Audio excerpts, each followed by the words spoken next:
BH Invisível, com Gustavo Ziller.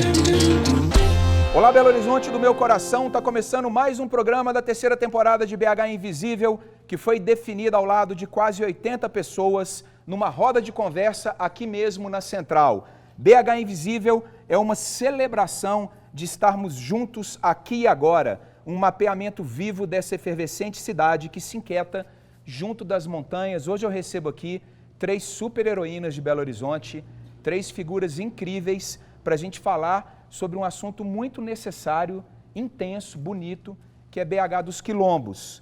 Eu recebo a Makota, aliás, seu sobrenome você vai ter que me ajudar a falar, Makota. Kidoyalê no final. Makota Kidoyalê, que é mestra e professora no programa de formação transversal em saberes tradicionais da UFMG.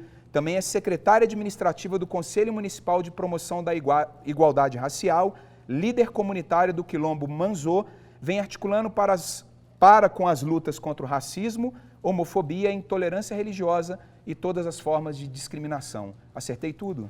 Ótimo. Aqui do meu lado direito, a Ione Maria de Oliveira, raizeira, benzedeira e rainha da Guarda de Congo Estrela do Oriente, filha da matriarca Wanda de Oliveira, coordena o grupo de mulheres do Quilombo Mangueiras, o Mulheres de Rocha, eu adorei esse nome, Mulheres de Rocha, e é diretora de projetos da Associação Quilombola. Tudo certinho? Muito bom. Miriam Aprígio, bacharel e licenciada em História, com mestrado em Sustentabilidade junto a Povos e Terras Tradicionais, na UNB, e é professora da Rede Pública de Ensino. Palestra acerca da temática quilombola, mestre no programa de formação transversal em saberes tradicionais da UFMG e membro da Rede Quilombola também. Primeira coisa que eu vou combinar com vocês é o seguinte, qualquer besteira que eu falar, vocês interrompam na hora e falam, não é assim, é desse jeito e vamos em frente, fechou? Eu queria que vocês falassem um pouquinho da tradição do quilombo de vocês. Vamos começar com você, Miriam? Conta um pouquinho pra gente de como surgiu e como que está a situação hoje. Eu sei que é reconhecido, mas como que foi essa resistência e essa luta de vocês? Bem, Quilombo dos Luizes é um território remanescente da Fazenda Piteiras. Essa fazenda foi adquirida pelo meu tataravô em fins do século XIX e é ali na região do Grajaú, que até anos 60 era uma região de barroca, uma região de difícil acesso e que vivia ali apenas o povo preto. E é curioso como Abílio Barreto já faz menção à existência dessa comunidade, né, formada pelos meus antepassados. Com a abertura das ruas, a partir da década de 60, se intensificando nos anos 70, a gente começa a sofrer especialmente, tanto com essa intervenção urbana quanto com a especulação imobiliária, de modo que hoje a gente está em algo em torno de 20% do que seria o nosso território original. E convivendo com as diversas situações, especialmente envolvendo o racismo, né? Porque acabou se tornando uma região extremamente elitizada. Estamos lá na vibe da resistência, com esse histórico de luta pela terra, e desde 2004 reconhecidos enquanto comunidade quilombola. Quantas pessoas na comunidade, Miriam? O território hoje, no território temos em torno de 80 pessoas, são mais ou menos 30 famílias, porque não comporta mais a totalidade. E com esse marcador étnico, né? Essa afirmação étnica como referencial identitário mesmo e de luta. Incrível. Ione, passo a palavra a você. Conta um pouquinho da história do Quilombo e da história de resistência de vocês. Então, entendendo que o Quilombo Mangueira ele se constrói antes da cidade de Belo Horizonte, né? Antes de Curral del Rei, entendendo também que a matriarca do Quilombo, Wanda de Oliveira, minha mãe, chega no Quilombo com 13 anos de idade.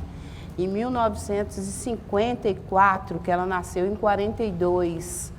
Então, assim, o tempo todo, né, resistindo a várias questões, assim. O interessante, antes de eu contar a questão do Quilombo, agradecer pelo convite e dizer que o chamado, né, para mostrar que não está invisível nada, é maravilhoso. Dizer para você que o Quilombo Mangueiras, ele foi adquirido as terras do Quilombo Mangueira inicialmente são 2 hectares, e esses 2 hectares têm registro, tem documento de compra e venda, e como foi pago, foi uma troca assim, de meieiros. Esses documentos Maria Bárbara existem? de Azevedo, ela plantou, ela colheu e ela pagou com o que ela plantou ali no quilombo. E os quilombolas dessa época, que eram os meus tataravós, depois os meus bisavós, depois os meus avós, que viveram ali, e hoje eu vivo ali com 51 anos, eu consigo ver o tanto que nós somos invisibilizados, o tanto que o poder público nos invisibiliza. Pra você ter uma ideia, há um ponto de ônibus de frente ao quilombo que ele é combinado, assim, ele não existe pelo DR. Então eu estou contando uma história para você que ela começou lá em 1890 e hoje ela ainda remexe com a gente, ela ainda bate na gente. Na questão da estrutura, na questão do endereçamento. Você imagina aqui trocar o CEP da sua rua. Imagina 5 CEP na mesma rua. Então isso é o que a gente vive hoje. É uma história maravilhosa, a história do Quilombo Mangueiras, porque os meus bisavós, os meus avós viveram ali plantando, viveram da agroecologia, plantando e vivendo daquela nascente e vendendo para a Santa Casa de Belo Horizonte. E aí o que acontece dentro dessa história aí? Hoje a gente está muito envolvido com a agroecologia e a gente quer desenvolver uma super mega horta lá no Quilombo Mangueira, porque tem espaço, tem uma área de floresta maravilhosa. Mas eu faço um chamativo para a gente viver o hoje, para a gente fazer uma discussão sobre o hoje, assim. É lógico que como que construiu aquele território, como que os meus ancestrais hoje viveram ali, foi de forma resistente, foi de forma que só pessoas muito fortes conseguiriam estar naquele local. Porque o Quilombo Mangueira, apesar de ser lindo, maravilhoso, ele é um brejo, sabe? E aí a gente conseguiu sobreviver ali. Para você ter uma ideia, hoje, 14h30, o sol já não estava mais lá. 14h30? Sim. E quantas famílias estão lá hoje? Tem 37 famílias, um total de 70 pessoas. Mais ou menos a mesma população mesma coisa. Sim, 80 famílias morando lá, 80 pessoas. Né? Inclusive, eu tenho uma informação da dona Luzia, que é do Quilombo dos Luizes, que eu nunca vou esquecer, que ela dizia para mim o seguinte: acaba que nós somos um quilombo só, sabe? E de Nova Lima a Santa Luzia é um quilombo só. E outra informação também que ela dizia para mim: o quilombo está aqui antes da cidade, e foi uma professora para mim, viu? Eu reconheço muito. E a cidade veio para cima de nós. Por isso hoje nós estamos tão impactados com a questão ambiental, com a questão da expansão urbana, sabe? Eu vou dizer uma coisa para vocês três antes de passar a palavra para a Macota. A gente fala que são super heroínas por causa disso, já emocionou, né? A história de vocês é incrível, não tenho dúvida que você vai contar agora uma história tão incrível quanto essas duas que a gente acabou de ouvir. E a gente segue fazendo uma coisa nesse programa que a gente gosta muito, que é encontrar e trocar ideia com essas super heroínas. Macota, conta a história, por favor, do teu quilombo, da tua luta e um pouquinho de como que está hoje lá. Então, o Manso, na verdade, é uma comunidade com uma característica diferente, porque ele foi reconhecido a partir da cultura, da expressão cultural que ele se formou, que é o terreiro, né? Somos de religião de matriz africana, e na época o Manso é o primeiro e único quilombo que veio com essa característica. A minha mãe, ela veio de Ouro Preto, junto com a minha avó ainda criança, e a partir dos 12 anos de idade, ela começa a desenvolver, tendo problemas mediúnicos, e aí, na verdade, eram problemas de saúde. Só que as idas dela ao hospital, ao pronto-socorro, era muito constante, até que um dia, por coincidência, ela deparou com uma enfermeira que era kardecista, e essa enfermeira pegou e orientou a minha avó, dizendo para a minha avó que esses desmaios da minha mãe nada tinha a ver com problemas de saúde, com mal de saúde. E que orientou a minha avó a levar minha mãe a um terreiro. Chegando ao terreiro, a minha mãe incorporou no Preto Velho, que é o Pai Benedito, e aí, a partir dos 12 anos de idade, esse Preto Velho começou a fazer benzição e fazer algumas curas e orientações às pessoas. Numa certa ocasião, um patrão da minha mãe que estava com problema, minha mãe trabalhava com uma família muito tradicional de Belo Horizonte, e aí esse patrão da minha mãe precisava de uma benzição, porque tinha um problema de saúde na família que os médicos não conseguiam resolver, até que esse Preto Velho, a partir de algumas benzições e orientações espirituais, conseguiu a cura da esposa dele. E aí ele, gratificado com essa condição, quis dar um dinheiro, pagar a minha mãe. E aí o Preto Velho não aceitou o dinheiro, e nessa época minha mãe morava na rua, porque ela veio com a minha avó em busca de trabalho, porque minha avó era uma boa passadeira de ferro de gomar, trabalhava numa fazenda em Ouro Preto, e aí ela foi recomendada para estar trabalhando para a guarda do início do quartel do BG. E aí tinha um córrego ali, naquele bairro onde muitas lavadeiras se juntavam para lavar a roupa, assim a minha mãe foi criada.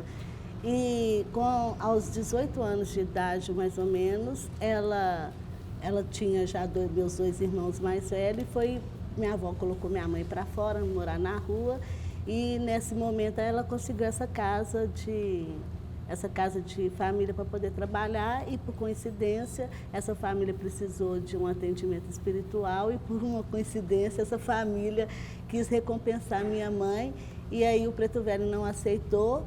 Então esse patrão da minha mãe, muito incomodado porque pela forma de como ele tinha sido atendido, ele queria dar essa retribuição.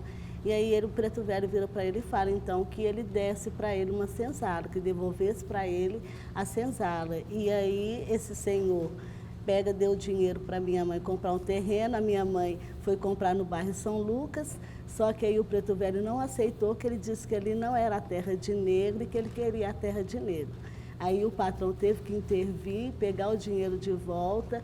E eu lembro que na época que se fundou, né, o Quilombo Manso, era um barranco com um buraco e tinha um córrego, e a única árvore que se tinha em volta que a gente reconhecia era um pé de jatobá. E aí o Preto Velho virou, incorporou minha mãe e disse que era ali que a minha mãe ia iniciar a senzala dele. E que a proposta era que todas as pessoas que passassem ali em busca de um prato de comida, que a minha mãe tinha que colocar essa pessoa para dentro. E com isso, a minha mãe teve 6 filhos e acabou acolhendo 16 filhos de famílias que passavam e não tinham condições de cuidar dos seus filhos e não queria deixar no abrigo ou no orfanato, entregava a minha mãe para cuidar. Então, essa é um pouco a característica até hoje, porque nós crescemos e acabamos também acolhendo filhos de famílias também. Quantas pessoas tem hoje no Manso? Lá dentro do Manso tem hoje dentro do Manso tem 49 pessoas, mas a gente tem o Manso sofreu uma intervenção da prefeitura em 2011, quando a prefeitura invadiu a comunidade e desapropriou todo mundo de lá, colocando dentro de um abrigo. Nessa intervenção, a família se deslocou, porque muitos foram morar mais próximo do trabalho e outros foram morar, o Quilombo então se dividiu em 2 partes, uma parte da comunidade em Santa Efigênia e uma outra parte que já está se constituindo também um Quilombo, está em Santa Luzia. É correto eu dizer uma coisa, a gente vai precisar encerrar o primeiro bloco, sempre quando o papo flui e essas histórias maravilhosas acontecem, passa rápido demais. Mas eu anotei umas coisas aqui. Primeira coisa que tem em comum entre a fala de vocês essa carga de resistência, né? De de resistência mesmo. Isso está no olhar de vocês. Eu estou aqui com uma energia incrível hoje. Agora, tem também a coisa da religiosidade, não tem? O quilombo e religiosidade andam juntos? Ione, você acha que é impossível uma coisa andar sem a outra? É bem impossível, assim. O Quilombo Mangueira tem o Ilê Axé dessa fé do Ará. Eu sou a primeira filha da Casa de Santo, eu sou a Rumbona, sou filha de Oiá. Então, assim... Impossível. Você já provou que é impossível. Porque os negros, eles viviam cultivando os seus deuses, né, orixá, mas o Quilombo Mangueira tem o Ilê Axé, mas existe uma diversidade religiosa grande. Sim, sim. Né? Sim. Eu não me vejo fora do Ilê Axé. Eu não vejo que eu vou sobreviver sem tomar a benção do meu santo. Para você também, Marco? Ah, sim, eu acho que a resistência, o que alimenta a nossa resistência é a fé. Olha que lindo. E você, mesma coisa? Exatamente, porque quando você para pensar que nós somos oriundos da diáspora, um sistema extremamente abrupto que faz com que todos os africanos tenham que estabelecer esse rompimento com a sua cultura, com a sua tradição.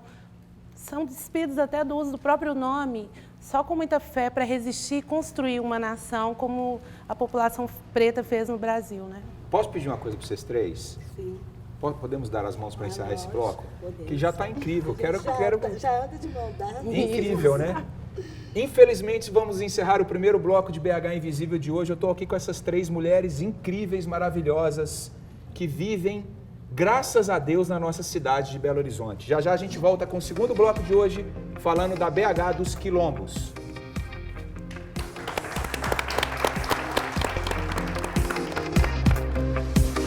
Alô, ouvintes da Band News FM de BH Invisível, estamos de volta com o segundo bloco do programa de hoje, falando da BH dos Quilombos. Eu tenho aqui no estúdio avançado da Band News FM, na Central, na Praça Rui Barbosa, no centro da nossa capital, três super-heroínas dessa cidade, a Makota, vamos ver se eu vou acertar, Kidoyale. Kidoyale. Acho que até o final eu vou acertar e vou parar de pedir perdão, tá? Kidoyale. Kidoyale. Santo Cristo. Vamos continuar. Ione Maria de Oliveira do meu lado direito e a Miriam Aprígio do meu lado esquerdo. Três super-heroínas, eu digo, hein? Meninas, vocês não se consideram super-heroínas, vocês já puxaram minha orelha aqui, que eu sei, né, Miriam? Por quê? Conta essa história. É como eu digo, a gente está dando continuidade a um legado instaurado pelos nossos ancestrais num momento de muita opressão e resistência, né? E o que eu sinto hoje, que apesar da luta árdua que a gente enfrenta nessa manutenção dos nossos direitos, a gente ainda pegou a coisa num estágio razoável. Eu considero que heroínas foram minhas bisas, minhas tatas, meus bisavós, que enfrentaram o racismo na sua essência, né? Que enfrentaram a opressão e especialmente no momento em que não se tinha voz, não era dado qualquer espécie, não era assegurado qualquer espécie de direito à população preta. Então, eu não me considero heroína, eu tenho muito orgulho do legado que eu vou lutar sempre por manter, mas heróis mesmo foram os que resistiram a um contexto tão adverso, né? Especialmente ainda no período da escravidão. Espetacular. As heroínas do passado. Sim, não é? Para mim falar heroínas é o que está invisibilizado, né, na verdade. É o que a gente tem lutado para poder trazer a visibilidade, incluir na história que foi negada. Heroína, para mim, são os que vieram e sobreviveram ao navio negreiro, que sobreviveram, resistiram à escravidão e que permaneceu a gente estar aqui hoje. Esses são os nossos heróis, as nossas heroínas, e que são invisíveis. Então, quando nos atribui o termo heroína, a gente pegou, na verdade, um legado que as nossas heroínas transmitiram para a gente. Então, se eu falar super mulheres, Ione, super mulheres está mais ok? Eu digo que uma super mulher, ela está bem aqui do meu lado, que é a minha matriarca, que é a minha mãe, que ela resistiu para que eu existisse, né?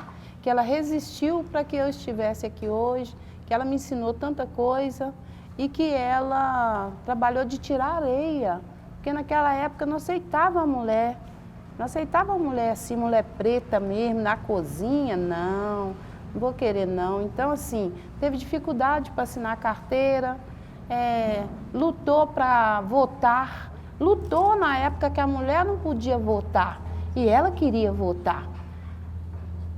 E isso para mim, assim, dignificante, muito digno, muito digno. Dá para a gente perceber na energia das suas palavras, no olhar muito e na... digno. Incrível, incrível. Chega um momento do programa que a energia é tão boa que eu confesso para vocês que eu não sei o que dizer. A vontade que eu tenho é só de abraçar vocês, você acredita? Eu acho que agora a gente vai ter que ler aqui o que eles pediram para eu ler, para eu sair dessa situação aqui de querer abraçar. No final a gente faz isso. E hoje nós vamos ter que abraçar, porque eu trouxe aqui a matriarca no dia do aniversário dela, 24/7. Vai então, ter assim, até parabéns então, né? Se Deus quiser, então orixá foi. é mais. Ó, vou ler para vocês aqui agora o quadro que a gente tem que chama Histórias Invisíveis, que a nossa equipe de pauta dá uma garimpada em alguma coisa que a gente pode conversar a respeito. Hoje a gente teve a ajuda da Miriam, que ajustou o texto para a gente com muita preciosidade, ficou muito legal. Posso ler então e a gente fala em cima dele? Vamos lá. A presença negra em Belo Horizonte precede a própria fundação da cidade. Territórios negros já existiam na região escolhida para a construção da nova capital, além de trabalhadores negros nas diversas fazendas que se espalhavam na região. Mas como era de se esperar, a história dos negros em BH foi feita por muita resistência e algumas conquistas. E tudo começou já na construção da cidade. Belo Horizonte foi idealizada seguindo os preceitos positivistas da época. O país havia abolido a escravidão e proclamado a República poucos anos antes, e a nova capital das Minas Gerais deveria refletir esses novos tempos. Mas para isso, a primeira cidade republicana do Brasil seria planejada de forma higienista, a começar por seus cidadãos. Uma das primeiras atitudes da Comissão Construtora da capital foi mandar os habitantes do Curral del Rei para a Venda Nova, até então fora dos limites da cidade. Os próprios trabalhadores não deveriam residir na parte urbana, deixando a região interna da Contorno para os mais abastados. Mas, claro, isso não funcionou e a capital foi inaugurada com uma ocupação improvisada no coração da cidade, ao lado da Avenida Afonso Pena, onde hoje funciona o Instituto de Educação. Com o crescimento de BH nas décadas seguintes, milhares de imigrantes vieram para a capital em busca de trabalho e de uma vida melhor. E como não havia espaços planejados, as pessoas foram ocupando as áreas que conseguiam, formando vilas e favelas. Parte dessas pessoas acabou assentada nas periferias da cidade, mas muitas seguem vivendo em ocupações e favelas. Porém, nem tudo foi improvisado na história da capital. Em Belo Horizonte também há espaços organizados e reconhecidos de resistência cultural, como as comunidades representadas pelos nossos convidados de hoje, os quilombos dos Luizes, Mangueiras e Manzo. Já foram reconhecidos como patrimônio cultural da cidade, mas ainda lutam para manter suas tradições e evitar invasões e perda de espaço. Já o Quilombo Souza luta pelo reconhecimento e por seu terreno após mais de 70 anos de ocupação. A mesma luta acompanha o Quilombo dos Pinhões, em Santa Luzia, e a Tabatinga, em Bom Despacho.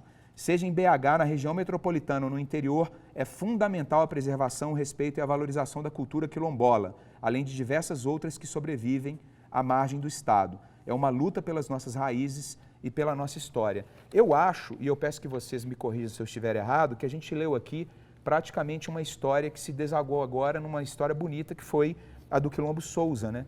Que a gente conseguiu agora ter a resolução para isso, queria que vocês falassem um pouquinho disso. Vocês se envolveram também nessa história do Souza e como que foi essa luta? Pode começar com você, Macota? Então, na verdade, para a gente foi, eu entendo que foi somar mesmo forças, né, apoiar a comunidade. A luta começou mesmo a partir do momento que a comunidade gritou socorro. A gente até então não sabia, nascemos e crescemos. A questão da invisibilidade para as comunidades quilombolas afetam muito nesse sentido.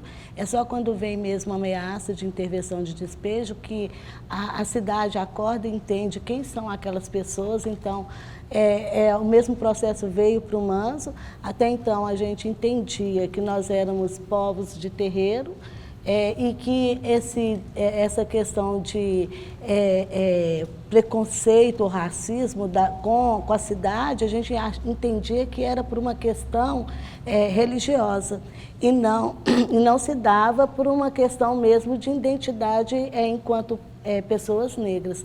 E quando veio essa ameaça para o Mans, quando veio a ameaça dos Teixeiras, foi como se a gente estivesse revivendo de novo. E é muito incrível isso, porque a gente percebe que nós somos um só, sabe? Esse vínculo que se tem dos povos negros na cidade é muito familiar. É uma coisa que faz com um, o outro sente.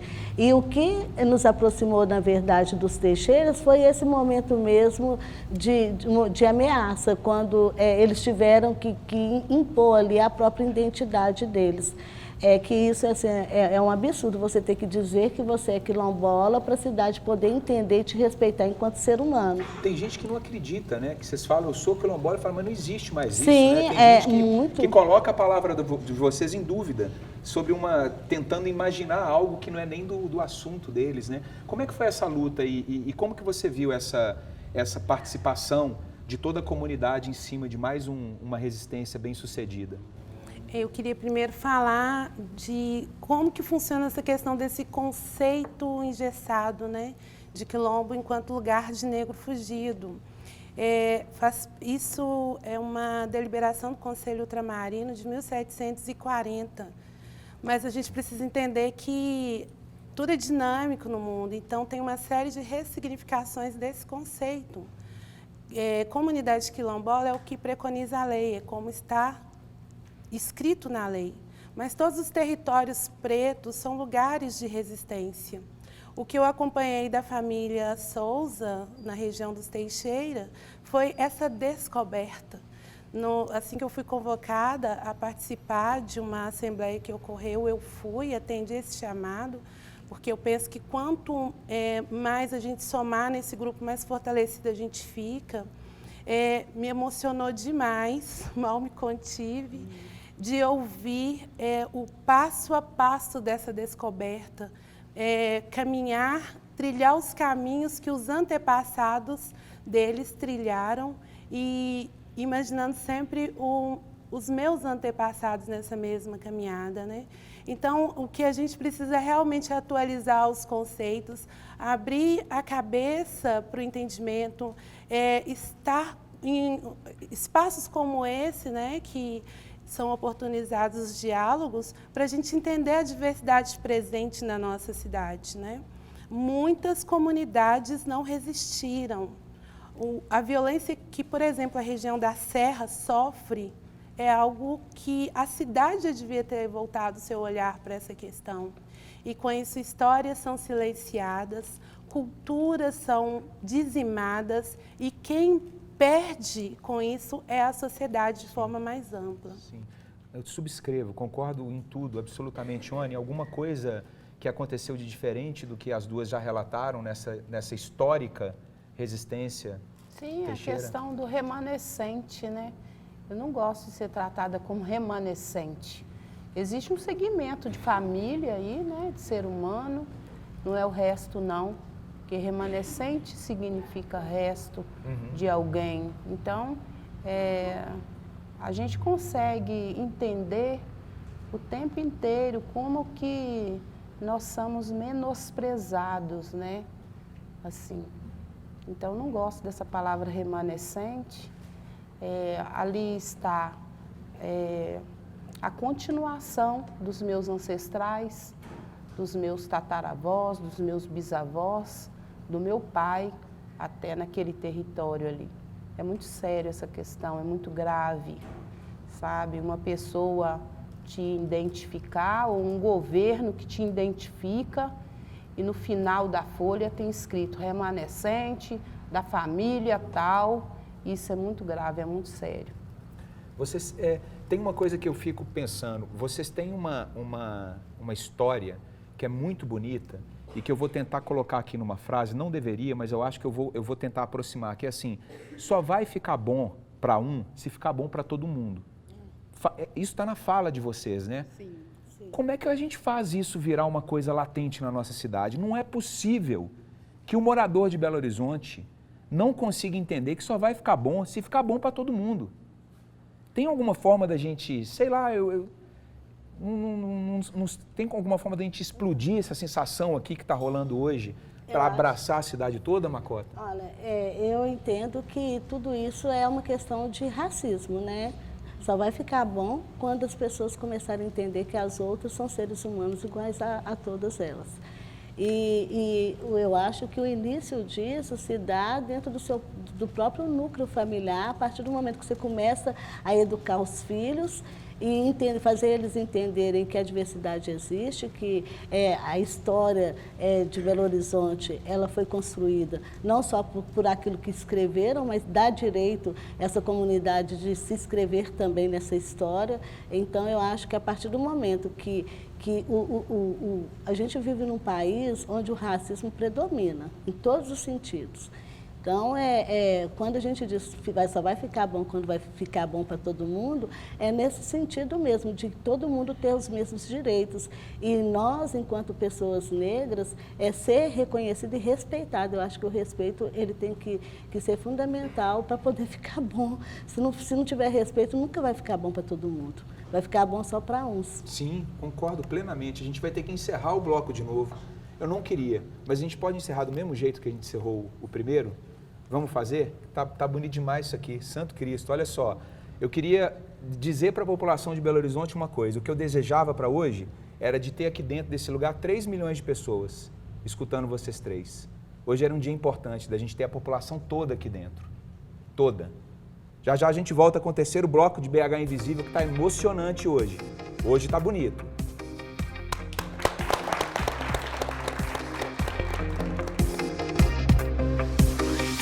Alô, Belo Horizonte do meu coração. Infelizmente, chegamos no terceiro bloco de BH Invisível de hoje, conversando com 3 super mulheres da nossa cidade, que estão passando uma energia aqui no estúdio avançado da Band News FM, que está incrível. Eu estou arrepiado desde o momento que eu sentei nessa cadeira aqui ao lado dessas mulheres, que agora eu terei a honra de nomear cada uma delas prefeitas de Belo Horizonte.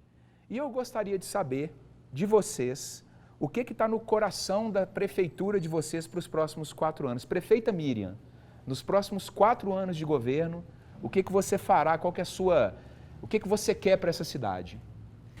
Bom, na condição de prefeita eleita da cidade de Belo Horizonte, eu asseguro a todos que nossa diversidade será contemplada. No âmbito da educação, teremos a temática voltada aos povos originários, indígenas, quilombolas, ciganos. Temos ciganos na cidade. Essa temática será contemplada, contando inclusive com a elaboração de projetos voltados a essa temática. Para as políticas de meio ambiente, também teremos interação com a diversidade. Vamos voltar aos costumes das hortas urbanas, em que espaços públicos serão cedidos para a produção de alimentos orgânicos e especialmente para o plantio de ervas, para a gente retomar a prática do tratamento da nossa saúde a partir de métodos naturais. E teremos nos espaços culturais atividades voltadas para contemplar a nossa diversidade cultural, essa nossa faceta multicultural. Preparem-se também, porque como vocês vão ter uma prefeita historiadora, muito de nossa história será resgatado na cidade, relembrando nossas raízes e fazendo brotar no coração de cada um o amor por tudo aquilo que somos. Quem vota na Miriam? Por favor. Incrível, né? Prefeita Macota, e agora? Qual que é seu programa de governo para os próximos 4 anos? Bom, meu programa de governo, eu já começo a garantir a continuidade do povo preto dessa cidade. Então, eu criaria uma lei que proibisse matar preto. Daria o direito à liberdade e expressão a todos, de ir e vir, fazer dessa cidade um espaço de convivência social. A população LGBT poderia constituir a família da forma que ela bem entendesse. E é isso, eu acho que o fundamental disso é voltar lá em 1500 e pegar os 30% da coroa que nos foi roubado e distribuir para a população negra de Belo Horizonte. Quem vota na Macota aqui? Tá todo mundo junto, né? Prefeito Ione, sua vez agora de colocar o coração dentro desse estúdio avançado de Band News FM. Como prefeita de Belo Horizonte, a igualdade realmente seria para todos. A educação teria prioridade. As ervas medicinais iam ser ensinadas desde a escola, porque salva vida. Benzer seria ensinado desde o ensino fundamental. Já ia começar a benzer ali, porque a cura através das plantas medicinais é tudo. Então eu ia espalhar isso pela cidade. Nós íamos sair da questão farmácia, porque isso dá muito dinheiro. E nós também faríamos com que o povo preto ficasse menos no CTI. Nós trabalharíamos mais com a proteção sexual, nós trabalharíamos mais educação sexual com as mulheres e não morreria. Eu também criaria uma política onde que os negros adolescentes não morreriam, onde a mãe negra ela vai ficar segura em casa enquanto seu filho está chegando da faculdade de meia-noite. É isso. Quem vota na Ione? Muito amor. Olha, a primeira vez que a gente tem aqui unanimidade absoluta em BH Invisível, as três estão eleitas, vão fazer uma prefeitura compartilhada. Incrível. Eu queria perguntar agora para vocês uma coisa que já tem muita coisa clara que vocês demandam e estão na resistência, mas tem alguma coisa específica do quilombo de vocês que é uma demanda pro agora? Aquela coisa assim de hoje eu preciso disso, a gente está buscando isso, uma coisa muito prática, na verdade. Macota, tem uma coisa prática de demanda de vocês?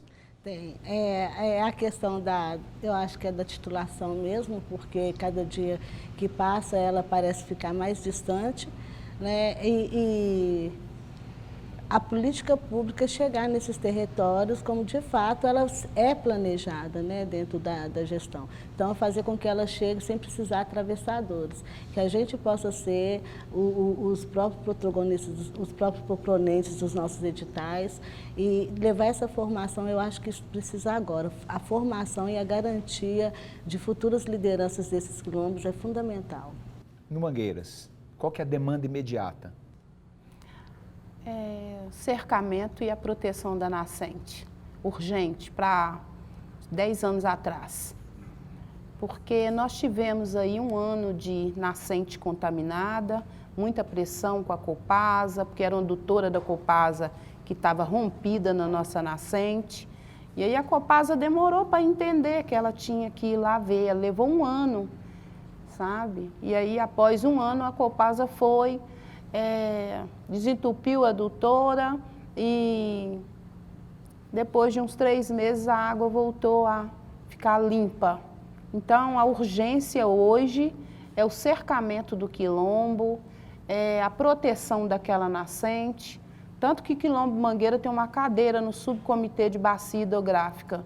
Então isso a gente pensa que está participando vai proteger. E às vezes eu estou na reunião e alguém está poluindo a nascente. Então, o apelo é esse, é a proteção da nossa nascente. Nós fizemos um filme, porque o Ilha Axé, aquela água é tudo começa no banho, sabe? A matriz africana, tudo começa no banho. Para você preparar uma caçá, primeiro você toma um banho de folha, e esse banho de folha é na nascente. E a nascente ela ficou contaminada por um ano, eu sofri muito, mas eu bati muito também, eu estava apanhando também. Então, a urgência é essa, sabe? E como prefeita de Belo Horizonte, eu titularia os nossos quilombos, sabe? Porque eu sei que na Bahia é o município que titula os quilombos, sabe? Não fica esperando o governo federal. É isso, eu só Em Belo tenho a Horizonte não é assim que agradecer. funciona? Precisa esperar o governo federal? O Quilombo Mangueiras, ele já passou por todos, né, todos os processos, assim. O território, ele já foi negado várias vezes para o Quilombo, mas o Quilombo avançou. Então, está na mesa da Presidência da República para assinar que o território do Quilombo Mangueira é de interesse social.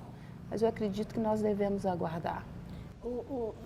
Só uma interrupção. O Manso, ele agora está no processo, vai ser a primeira comunidade reconhecida em âmbito municipal. Existe um processo já onde a Urbel ela vem trabalhando nessa questão, mas é em cima de uma lei que já existe no município, então é uma lei de regularização mesmo territorial, mas não é a titulação no sentido como a Palmares ou como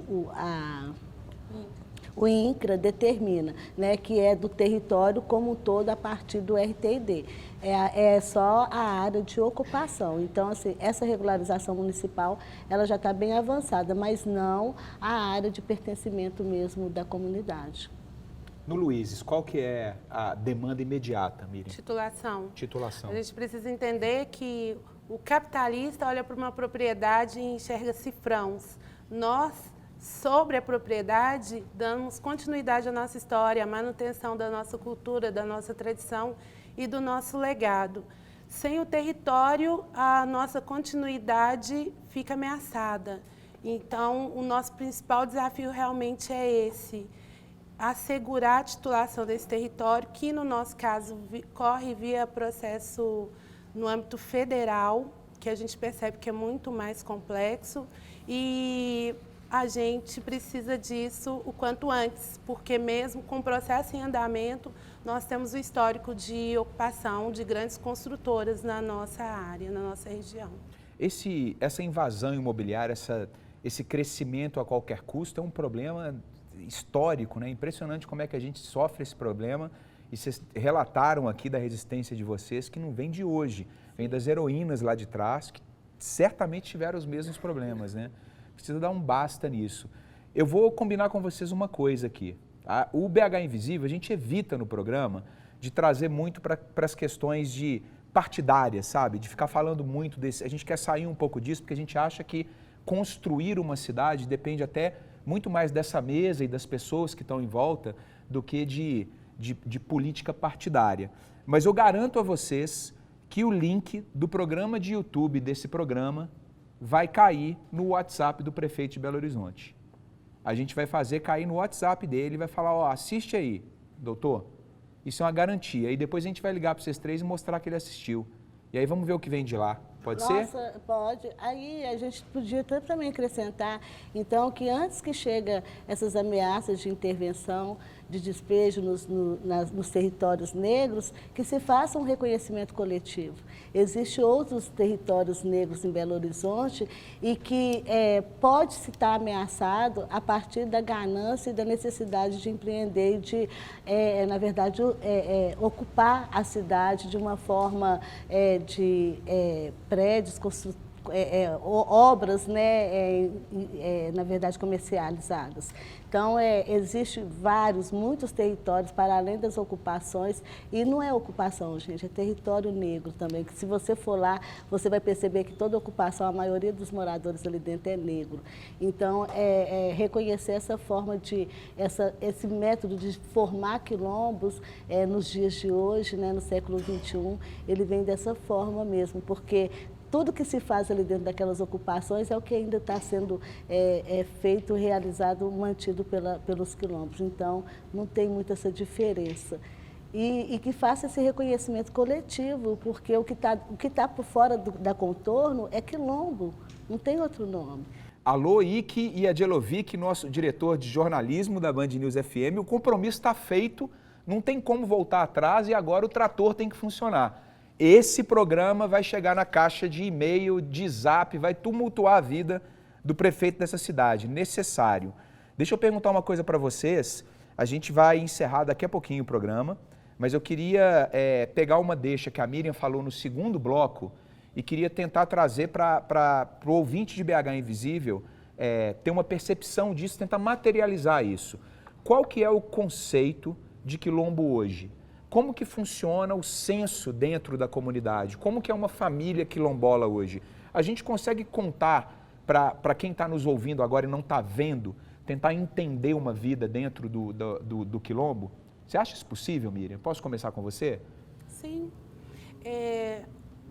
O que eu, de certa forma, eu já falei, é o espaço de se contemplar a vida, de viver de forma compartilhada, de manter tradições, de assegurar a manutenção do legado. Isso é viver numa comunidade. Eu não vejo muita distância de vivência de grandes famílias que se reúnem com frequência. A diferença é que a nossa questão é ligada a um histórico de opressão e a um território em comum, né? Mas é uma experiência que muitos podem vivenciar. E aí eu chamo a atenção para a questão da empatia. Da mesma forma que você quer lá sua família reunida, né, celebrando momentos especiais, o que a gente quer é continuar fazendo isso como a gente sempre fez em nosso território.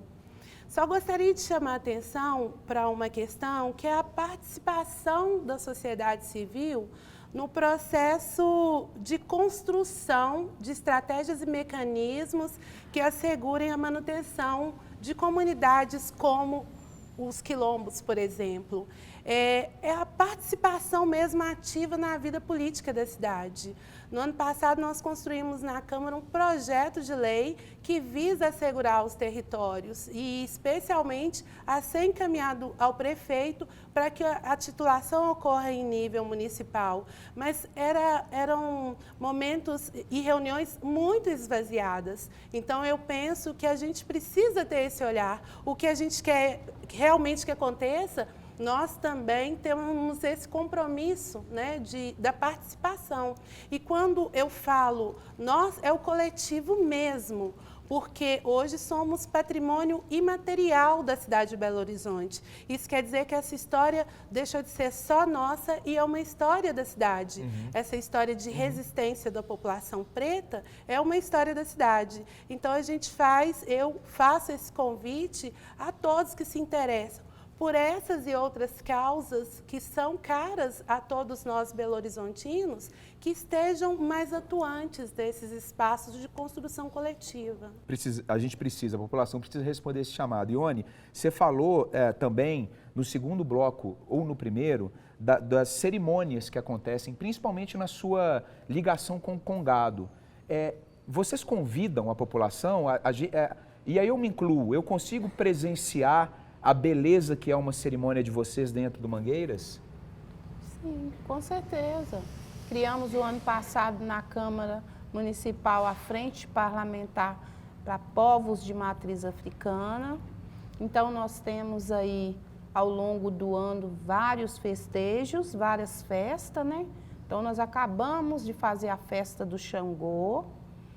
E aí o convidado, ele também estava convidado a ir para o ritual, onde nós fizemos um amalá na pedra, né? Então, pedra de Xangô para o Ilê Axé, pedra do Urubu para as outras religiões, porque eles sobem para fazer oração bem no alto, que é uma pedra, 49 de declividade que ela tem, e nós subimos para botar um amalá para Xangô. É estritamente respeitoso esse momento, assim. Quem está nesse local, neste momento que nós chegamos lá, respeitou, deu até o espaço para que fosse usado pelo Ilê Axé.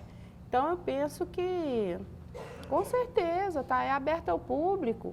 Nós fazemos aí a festa da Ziabá, a festa do Oxóssi, que é o Odé, e tem datas. E é aberto a toda a cidade participar. Nossa equipe de pauta vai ficar te ligando toda semana agora para divulgar a agenda.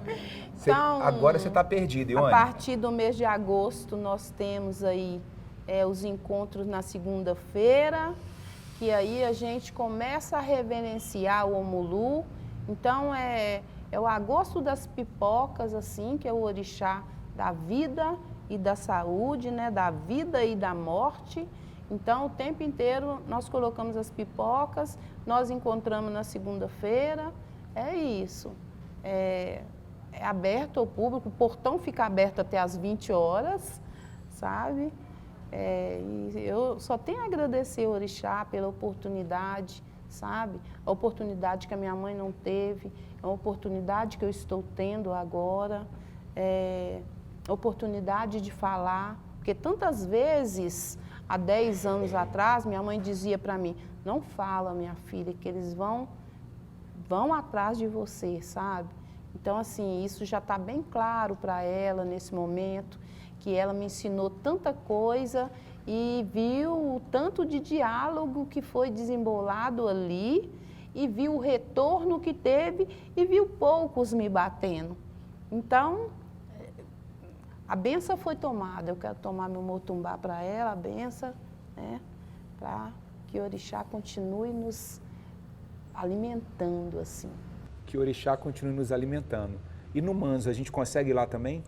O Manso é uma casa de portas abertas, como eu mesmo te falei, não tem hora, o tempo todo está chegando sempre alguém, e é só chegar mesmo, as panelas o tempo todo cheia, farta, e todo mundo que chega, e é isso, né, quando você fala como que é a forma de se formar os quilombos hoje, elas não mudaram. O governo, né, o Estado que vem tentando moldar uma forma de se formar quilombos, mas que vem dizendo que para ser quilombola tem que ter vínculo familiar ou ser parente de um quilombola. A gente entende que antigamente a formação dos quilombos ela se deu pela necessidade mesmo de cuidar um do outro.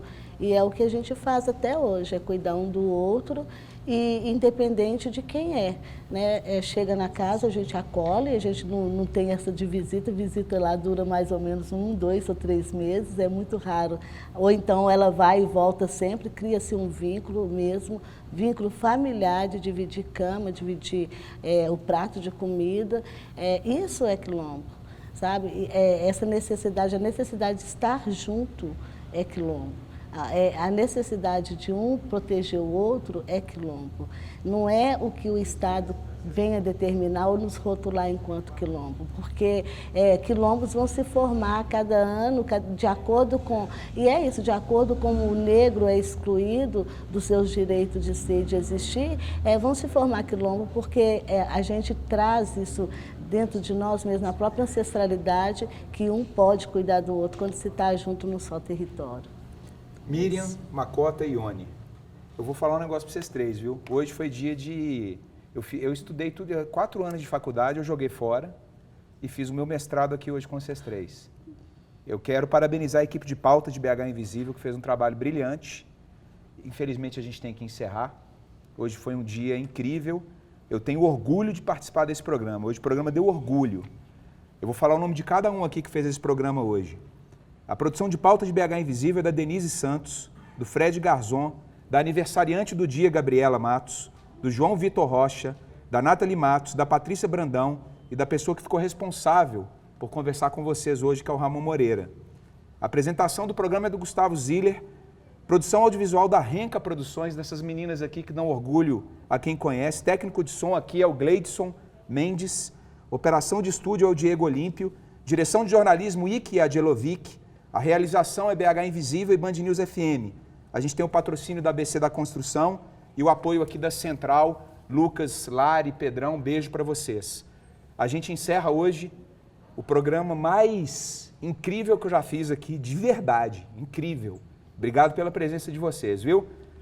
Infelizmente tem que acabar, mas a gente continua na cidade de Belo Horizonte. E a gente resiste até lá. É isso aí.